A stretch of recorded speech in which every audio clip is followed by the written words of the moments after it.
Hey, salut à tous et bienvenue sur la chaîne Destination. Dites, vous aimez Disney? Eh ben ça tombe bien.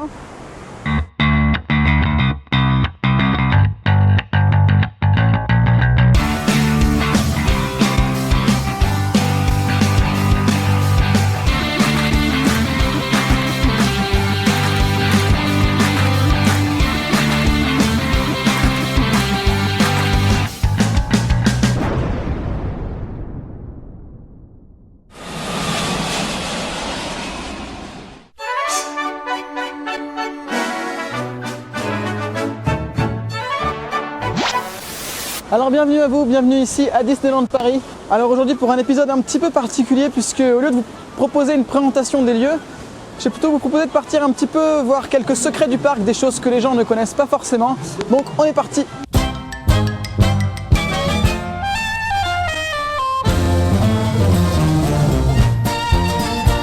Alors nous commençons notre visite à l'entrée du parc Disneyland où nous pouvons apercevoir un petit sigle assez sympa puisqu'il s'agit du sigle EDRR, juste là.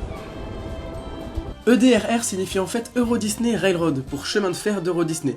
C'est pourquoi vous trouverez le sigle sous la gare de Main Street. Ce qui est amusant, c'est que Euro Disney est l'ancien nom du parc Disneyland Paris, mais qu'ils ont tout de même décidé de garder le sigle à cet endroit.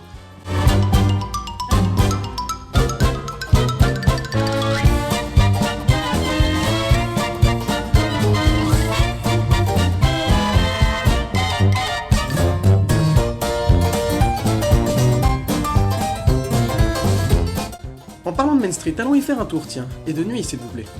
En réalité, ce land est inspiré de Marceline, village du Missouri qui n'est autre que la ville natale de Walt Disney. C'est pourquoi on retrouve de nombreuses références, comme par exemple la Lily's Boutique, en hommage à sa femme Liliane. Du côté de Liberty Arcade maintenant, saviez-vous que l'on pouvait revivre l'inauguration de la Statue de la Liberté derrière ce rideau?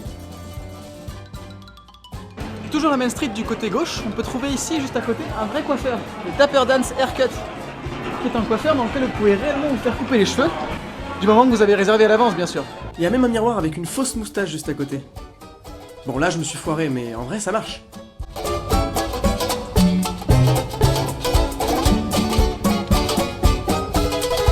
Si vous avez 2 minutes, passez à la boutique Harrington, qui possède une coupole qui a une étonnante propriété. Si 2 personnes se placent sur les marques au sol de part et d'autre, elles pourront s'entendre parler comme si elles étaient côte à côte. Étonnant, non ?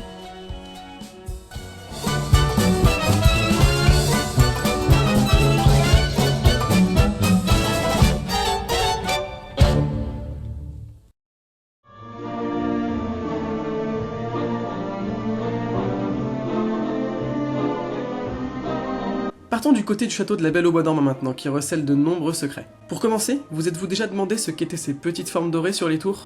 Il s'agit en fait d'escargots, un hommage de Disney à la gastronomie française. Et peut-être à la météo parisienne aussi.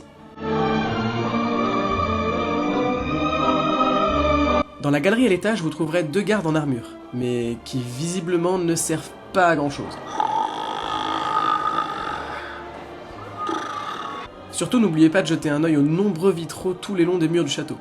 D'ailleurs, le vitrail le plus intéressant se trouve juste ici.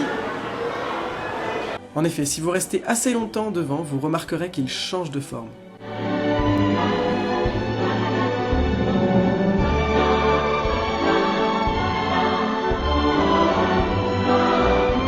Pas mal de secrets se cachent également du côté de Fantasyland.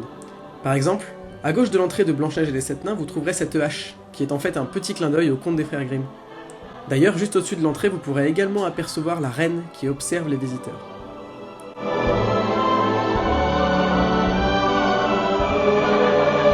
Un peu plus loin, au restaurant Todd Hall, on peut lire sur la devanture « No consumus froglagus », que l'on pourrait traduire par « Ici, on ne consomme pas de grenouilles ». Il faut croire que les spécialités françaises ne sont pas du goût de tout le monde.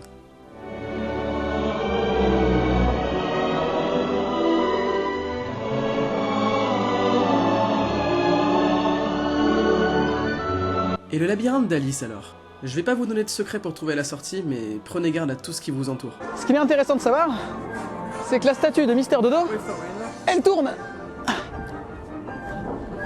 C'est marrant, non?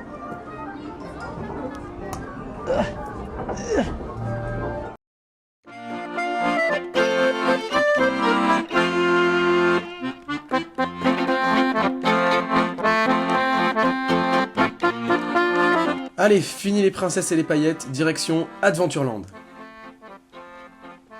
Si vous passez à côté de Cool Post, repérez bien la glacière Coca-Cola qui est ouvrable.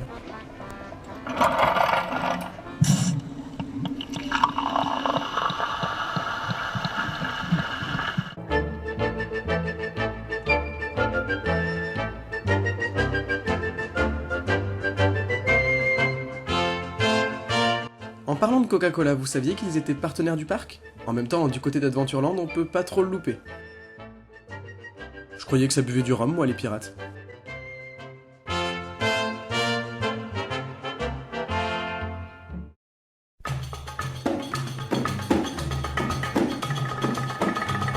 Vous avez déjà remarqué cet œuf géant à gauche de l'entrée du land? C'est en fait un œuf de roc, un oiseau mythologique perse. On en reparlera dans le prochain épisode sur Frontierland. Vous pensez que ce signe à l'entrée est une lettre arabe? Eh ben non, c'est en fait WDI pour Walt Disney Imagineering, la compagnie qui a créé le parc. Au passage, ce lustre dans l'entrée est un cadeau au parc du roi Hassan II du Maroc. Plutôt sympa? Allez, une dernière chose. La girafe curieuse? Plutôt étrange comme nom pour un magasin, non? Et pas tant que ça si vous jetez un œil à l'intérieur.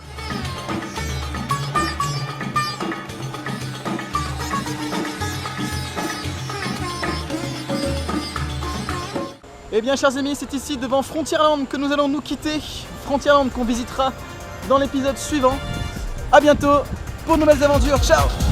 Magic everywhere.